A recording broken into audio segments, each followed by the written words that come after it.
नमस्कार, मैं हूं आपके साथ शिप्रा झा और आप देख रहे हैं न्यूज़ 18 बिहार झारखंड का डिजिटल प्लेटफॉर्म।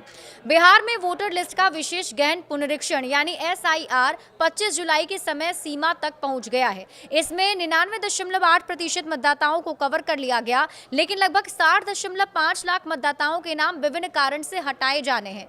चुनाव आयोग अब एसआईआर के दूसरे फेज की ओर बढ़ रहा है, लेकिन इस प्रक्रिया को लेकर कई सवाल भी उठ रहे हैं। सुप्रीम कोर्ट में इसकी वैधता को चुनौती दी गई है और राजनीतिक विरोध भी जारी है। इसके अतिरिक्त मतदाता सूची से बड़ी संख्या में नाम हटाए जाने और दस्तावेज जमा करने की प्रक्रिया को लेकर भी चिंता है।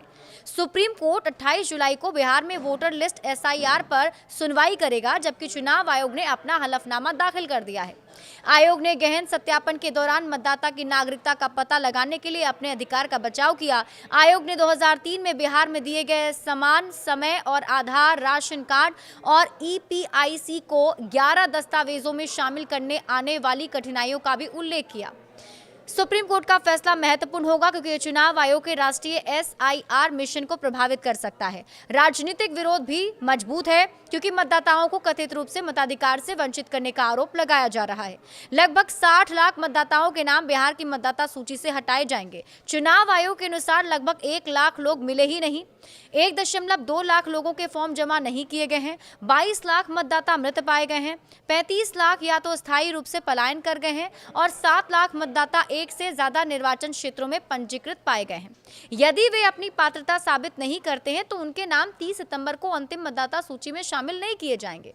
चुनाव आयोग के सूत्रों ने पहले कहा था कि बूथ लेवल ऑफिसर के दौरों से पता चला है कि मतदाता सूची में बड़ी संख्या में बांग्लादेशी, नेपाली और म्यांमार के नागरिक हैं। ऐसे सभी मामलों को सक्षम अधिकारियों को भेजा जाएगा यदि इसकी पुष्टि हो जाती है।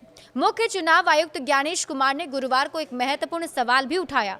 उन्होंने पूछा कि क्या कोई फर्जी मतदाताओं को विदेशियों के साथ भारत की मतदाता सूची में सहज हो सकता है। ये सवाल महत्वपूर्ण है क्योंकि मतदाता सूची की शुद्धता और विश्वसनीयता पर सवाल उठाता है। अब आप ये जानिए कि 60 लाख कौन ऐसे मतदाता हैं जिनका नाम कट सकता है। ये भी सवाल है कि 60 लाख मतदाता कौन है जिनका नाम लिस्ट से हटाया जाना है। आशंका है कि वोटर बिहार के सीमांचल जिले जो बांग्लादेश और नेपाल से लगते हैं ऐसे क्षेत्रों के हो सकते हैं, लेकिन ये 1 अगस्त के बाद ही पता चलेगा। निर्वाचक रजिस्ट्रीकरण अधिकारी यानी ईआरओ को स्वयं मोटो जांच शुरू करने का भी अधिकार है अगर उसे किसी मतदाता का मामला संदिग्ध लगता है। इसके लिए नोटिस 1 अगस्त के बाद जारी किए जाएंगे। 45 दिन मिलेंगे अपील करने के लिए। देखिए, ईआरओ क्षेत्रीय जांच दस्तावेजीकरण या अन्यथा पर भरोसा करेगा और स्पीकिंग ऑर्डर पारित करेगा। यह एक ऐसा आदेश होगा जिससे स्पष्ट औचित्य का विवरण होगा। ऐसे सभी मामलों को ईआरओ द्वारा नागरिकता अधिनियम 1955 के तहत सक्षम प्राधिकारी को भी भेजा जाएगा, लेकिन उनके पास 45 दिनों की अवधि में 2 अपील करने का अधिकार भी होगा। बड़े अपडेट्स के लिए आप जुड़े रहिए न्यूज़ 18 बिहार झारखंड के साथ।